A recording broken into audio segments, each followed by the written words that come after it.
Armed conflict has been with us since the dawn of civilization. Archaeologists have unearthed evidence of armies as far back as 10,000 BC. Military history has always existed on a grand scale, with legendary battles fought on land, sea, and air. From ancient daggers to modern medals of honor, in expert hands, these relics reveal the stories of those who are no longer here to speak for themselves. Join us as we unlock the secrets of Militaria. Today on Militaria, we will look at a piece of a Soviet-era tank, a pair of revolvers that have become hard to come by, as well as a World War II propeller found on the ground in an unassuming barn house. Mark People looks at a World War II propeller, once attached to one of over 2,000 fighter planes. The Anson, which this propeller's off, was used exclusively in Canada for training pilots. Gary Melville looks at fragments of a T-55 tank originating out of Cold War-era Russia. There were tanks as far as the eye could see. I took a photo at one point, which I made a 360-degree turn, and everywhere you looked, there were tanks. Ken Chislett looks at two 1851 Colt Navy revolvers, military antiques that were once considered innovative guns. The biggest threat they had during the course of the time was the Fenian raids. The Fenians were an Irish independence group in the States that were trying to capture Canada.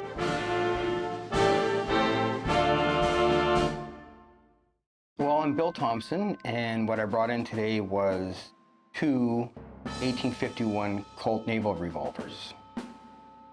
I was in the military and I'm retired, and so basically I do a lot of reenacting.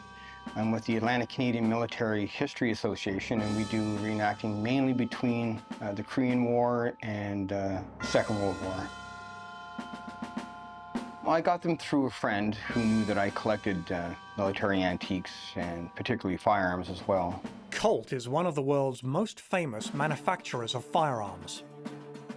Founded by Samuel Colt, the brand, which is inextricably linked with the American Wild West, is now owned by a Czech holding company. Attempting to expand into Britain, Colt opened a factory in London in 1853. It didn't do well and closed 3 years later. One of the few orders it filled included around 800 so-called Navy pistols the British Army provided to militias in Canada. The guns were dubbed Navy pistols because the cylinder was inscribed with the scene of a Navy battle fought by the Americans in the Mexican War. Famous users of the Navy Colt included gunfighters Wild Bill Hickok, Buffalo Bill Cody, and Doc Holliday. We have Bill Thompson here today. Welcome, Bill. I'd like to thank you very much for bringing these marvelous items in, because they're quite a rare gun. You know, Upper Canada Colts and Lower Canada Colts, there's just not many left, and the original ones and correct ones are very hard to find. Now, they were issued with, when they came with a holster and a belt and a bullet pouch like this and a sword, an 1853 pattern cavalry sword. The interesting thing with these, Bill, there was a period of time in the 1850s, these were quite a brand new innovation because they were 6-shot. Most guns at the time were single shot, had a load from the muzzle with a ramrod, and then were slow and of course limited. These here, they'll carry 6 bullets, and the way you would load them, you put the gun in half cock so the cylinder rotates freely. So you would take a charge from a flask like this. This is a Colt flask, got a pre-measured spout on it. You just flip that, let it go, and you got a full charge in there. Then you would pour it in the cylinder like that, and then when that's done, you would take a ball like this lead ball, place it on the cylinder like that. Wouldn't load that because it'd be jammed in there. And then you rotate it underneath the rammer, and you pull the rammer back, line up a thing, and then just ram it in like that, and it would peel a ring of lead off that ball. So it helps seal the thing. Now, the smart thing to do after that would like grease of some sort over to seal it so it wouldn't crossfire, because if you get a chain fire on these things, because black powder was highly inflammable, it could explode, you know, a couple more cylinders, which would be an unpleasant experience.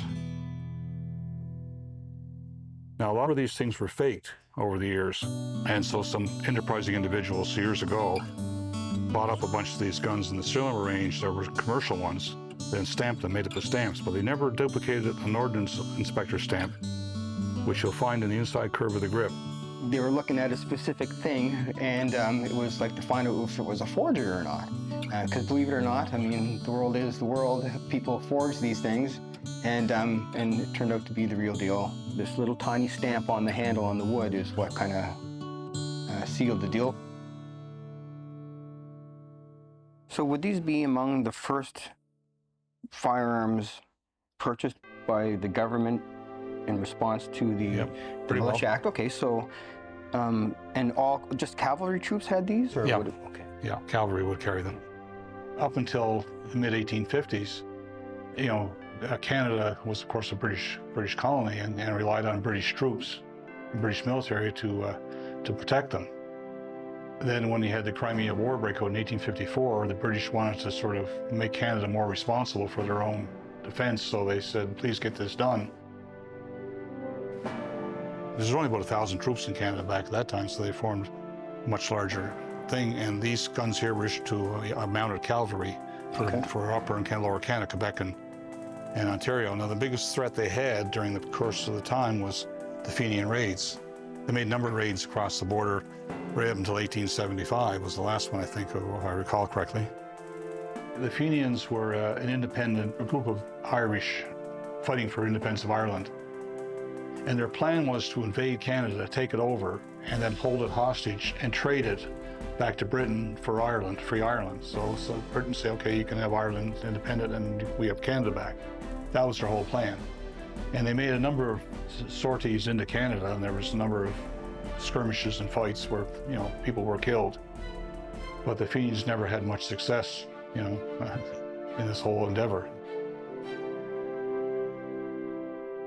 The British were very proud when it came to their firearms and making the firearms. Like, how would a U.S. type firearm possibly make it in? Because London, like Sam Colt built a factory in London, so he produced the guns in London, so that made them an English-made gun in terms of competitions and everything else. Oh. And that was a marketing thing on the part of Sam Colt. But the London office never stayed open that long. Yeah, I just thought it was ironic, you know, because the reason why they acquired these and who they got them from was a U.S. company, but the reason why they needed them was because of the U.S. Kind of like... Yeah, it's kind of, you know, the politics of the time can be convoluted, yeah. Well, Bill, what are you planning on doing with them? I plan to properly display them. Up until now, I had them sitting in a case, but I like to have them out where people can see them. I'd like to thank you again for bringing these wonderful pieces in, and it was great meeting you and great seeing these guns. Thanks. Oh, thank you. I appreciate the information.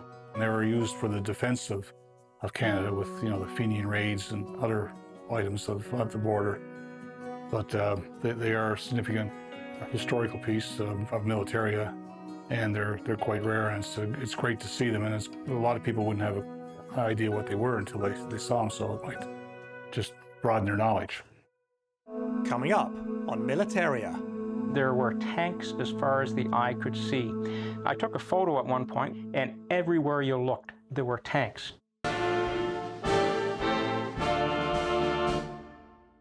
I'm Lieutenant Colonel retired Dr. Ian McVicker, and I brought in some pieces of a T-55 tank that I got in the Russian Federation, as well as a copy of the Conventional Armed Forces in Europe Treaty.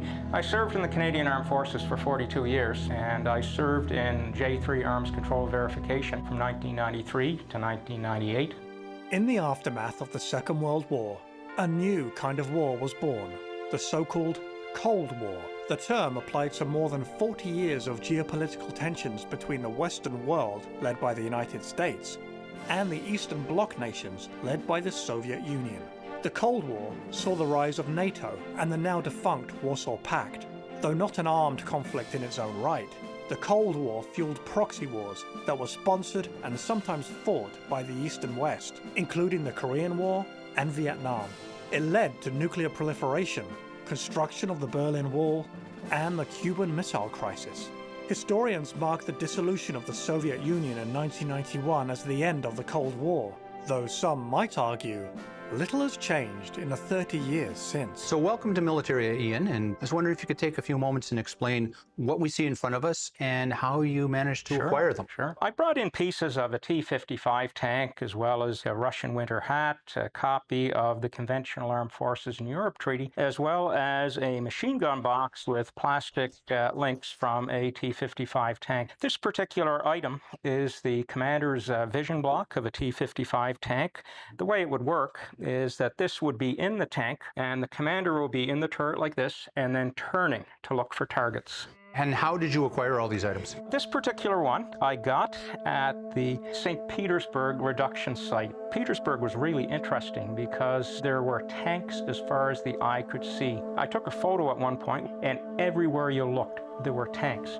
It was really just like a big junkyard. And this was all because you were a member of an arms verification team? That's right. It was a small organization. There were about 20 of us full-time. We looked after any treaty that Canada had signed up for as a state party. That was the result of basically the end of the Cold War. I was wondering if you just wanted to elaborate the difference. Yeah, sure. Yeah. Well, at the end of the Second World War, relations were very tense between the World War II allies and with the Union of Soviet Socialist Republics. And this was codified in 1948 when the Soviet Union organized a grouping of all the various Eastern European states that fell under its influence. And where all this comes together, for me, is that I was an arms control verification on-site inspector, and I was working under the Conventional Armed Forces in Europe Treaty. It's more or less the document that actually practically on the ground codified the end of the Cold War. Because it's one thing to say we were going to reduce tensions, but the way to reduce tensions was actually to reduce armaments. There were two types of inspections. There were the reduction site inspections, where we would receive a declaration of the number of vehicles that the Soviet Union or any other former Warsaw Pact country would be reducing. And they would send us a list of the vehicles that they said, right down to the serial number, they had actually destroyed. And our role was to take the lists that they provided to NATO and literally match every vehicle and every part of every vehicle. The second type of inspection was the declared site inspection, in which Canada or any other NATO nation would declare to a host nation with 72 hours warning that we wanted to go into their nation and do an inspection of a declared site. When you went in for the reductions inspections, were there quotas set by a higher headquarters, like NATO headquarters, or was this, we're going to go and we're going to record what's been done? Every nation had to submit an annual data exchange and their annual goals on what they were expecting to reduce. And there was a 3-year period in which all these reductions were supposed to occur. Did you ever get the impression that they were showing you the stuff that was going to be scrapped anyways and they really weren't reducing anything? We did actually get to inspect units, and most of the tanks that they were reducing were, of course, the earlier ones, and that was not common in the Russian Federation. I spent 5 years going back and forth between Eastern Europe and Canada, and I did 8 missions in Russia, 8 missions in Ukraine, and pretty much 1 or 2 missions in every other country of the former Warsaw Pact. I was also doing on-site arms control inspection just at the end of the civil war in Bosnia. I was only there for about 10 days, but I almost lost my life 3 times.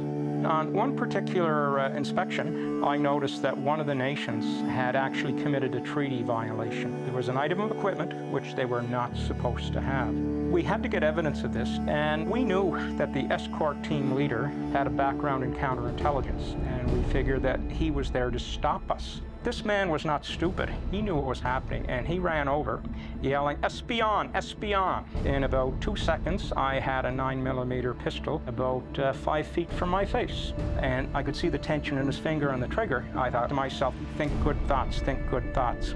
And so my mind went to my month-old daughter, and I thought that will be my last memory. We're trained as soldiers to be calm in the moment, and any time I was in danger, I was always calm in the moment. However, in 2017, I saw a movie on Darfur where I served with the UN, and all of a sudden I started to shake and I got very, very angry. I was back there. And about 8 months later, I was diagnosed with post-traumatic stress disorder. And at one point, I was having to describe these various incidents, and as I recounted the memory, all of a sudden I screamed and I burst into tears. And the first thing I said was, I've waited 22 years to let out that scream. The dangers that service members face on those missions, the potential violence that you can be exposed to, dealing with nations that are still at war or that resent you being there. It's just a place that you have to really be thinking all the time, and you can't let your guard down. There was an OSCE mission that was recognized with a specific medal. Was there any such recognition for the arms verification teams and the missions that they did? Unfortunately not in my era. They did have a verification bar to the Special Service Medal that had been issued, but only for people who served in verification from 2008 onwards. I feel it would be better if that was retroactive for those of us who served in those early years. Those missions that I participated in arms control verification don't necessarily make the history books, but yet some of the things we did, saw, and smelled are part of history. So Ian, thank you so much for bringing in these wonderful artifacts. I know that this is a tip of the iceberg, and I was wondering if you had any plans on what you're going to be doing with this. I want to help Canadians understand this period of history and what we did. Maybe some of these items could find a home with the Halifax Army Museum, or maybe some of these items could go to the National War Museum in Ottawa as well. I don't believe the general public really understands what goes on any of these missions, and I don't believe that a lot of these things are recorded well, therefore they can't be taught well, so the stories aren't told. Coming up on Militaria. An Anson II, which this would have gone on initially, was mainly used across Canada for training pilots.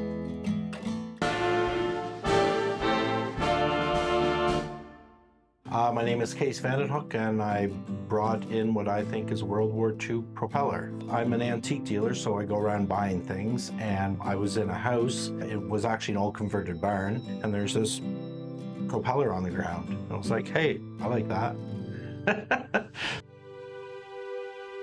Airplanes soared through the skies of Nova Scotia during the Second World War. It's an often overlooked piece of military history. But more than 130,000 Allied pilots and aircrew were trained in Canada. Canada was by far the largest participant in the British Commonwealth Air Training Plan. Our nation offered lots of open land that was out of reach for German or Japanese attack.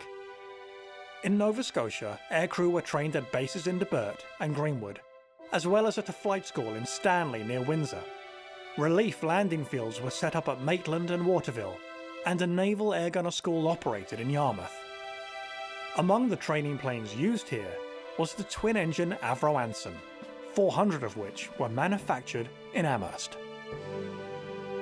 Well, I'd like to welcome Case to the segment. What have you brought, Case? What is this? Well, that's what I'm here for. I found this a little while back, and I don't know much about it. It's a World War II propeller of some degree. It's a propeller off an Anson, which is a World War II training aircraft. The Anson, of course, is the most used aircraft by the Canadian Air Force ever. I think over 2,000 that were used by them. So it's a significant aircraft in the history of the Royal Canadian Air Force, and also a part of its training plan. Well, there were twin engines, and they basically had two propellers on them. And we can actually see the identification on them. It says Hoover Propeller on them. Yeah. This was actually the company that had the patent to build the variable pitch propeller that we see here. The variable pitch, interesting, was developed by a guy called Wallace Turnbull in 1918 in Rothsay, New Brunswick. And he was one of the first people to put a patent on the variable pitch propeller. The pitch of the propeller can be changed. So the blades, depending on the rotation and thing, are able to cut better into the air and provide more power. And if you have a problem with the engine and you have to shut it down, you can actually feather the propeller so it doesn't drag you down. You can actually windmill it in the air. Just run flat, kind of. Right. Yeah. What we're missing here too is actually a decal here. It said made by Canadian Car and Foundry, and that would have sat on either side of it. You can see actually the remnants of the glue from where it was. Canadian Car and Foundry built the Ansons. This particular Anson was probably built in Amherst between 1941 and 1945. The propellers were actually built by a company called Singer in Montreal. And obviously today we know Singer is sewing machine manufacturers, but as part of the war effort, they repurposed to create wartime needs. I would like to know about the guys flying the planes. An Anson II, which this would have gone on initially, was mainly used across Canada for training pilots. The variable pitch propeller gave them a bit more increased power that they needed to train with it better. Training was part of Canada's contribution to the Second World War, which was called the British Commonwealth Air Training Plan. And that was Canada's largest single contribution in terms of manpower, size, and dollars spent. At the time, it was $1.2 billion. And that sort of excessive amount of money at that point was incredible. The British Commonwealth Air Training Plan was designed to bring airmen across from New Zealand, Australia, across the Commonwealth to train them in the relatively safe area of Canada, and then they would be sent to fly operationally. If they used navigation or they used them for air observers, they had a radio in the back. They would carry 4 students, and they would be actually at tables in the aircraft back, so they'd have a radio in front of them, and they'd have to do specific missions. So it was getting the environment of actually working as a team in the air, and also of using the equipment in an operational requirement. So these pilots were part of a huge machine that was pumping out pilots and observers, air gunners, bombardiers, all air crew that we would find in a plane at that point. The training in Nova Scotia played a principal part of that British Commonwealth Air Training Plan. So the sky would have been full of yellow aircraft between 1941 and 1945. Yeah, that's really neat that it was here in Nova Scotia. Nova Scotia's role in the British Commonwealth Air Training Plan was fairly significant. There were 4 major airfields that were training pilots, navigators, aerial gunners, telegraph operators, and all parts of the Commonwealth were literally part of that training program. So I'm wondering about the guys that flew these. How much experience did they have? How dangerous was it? There were 2,000 plus of them across the country flying. So there were lots of accidents, and a number of them crashed. Even in Nova Scotia, we had a number of Ansons that ended up crashing. Some bellied in, but some also had a number of fatalities with them. 1940s technology wasn't like we have today. The weather patterns. In addition, you've got young 19, 20-year-old guys flying high-performance aircraft for the first time. So there was a tremendous amount of risk and a tremendous amount of losses over the course of the war from training accidents. Essentially, they were a steel-framed aircraft with a complete wooden wing covered in fabric, the initial Anson IIs. And then these were fairly rudimentary, and they used them to train pilots, mainly that were going to become bomber pilots or flying in coastal command or flying a bigger 4-engine aircraft. So your course would be about 16 weeks flying these, and then at the end of it there would be exams, tests, and then you would move on to the next step. So very regimented, very specific schooling that they had, but again, there's accidents that happen. There's a classic example of an Anson crashing where one Anson landed on top of another Anson. And that happened not only in Canada, but also an incident in Australia as well. So there's a number of interesting crashes, but they survived it. But that's the sort of nature when you've got a lot of aircraft in the air and young guys flying them. So we piggybacked in. Yeah, I landed on top. Basically, they hadn't seen each other. He landed and he got it down. So what's the plan now with this fine piece of aeronautica? I like airplanes. It's cool to have a propeller around, and it will probably be hanging out in my antique shop in Great Village. It's quite a conversation piece. Yeah. And heavy. And heavy, yes. So it'll definitely take the right person. For me, it's important that somebody that appreciates it ends up with it, rather than just somebody that wants to stick it on the wall and, hey, cool, I got a propeller. I want somebody that's interested in the story and the history behind it.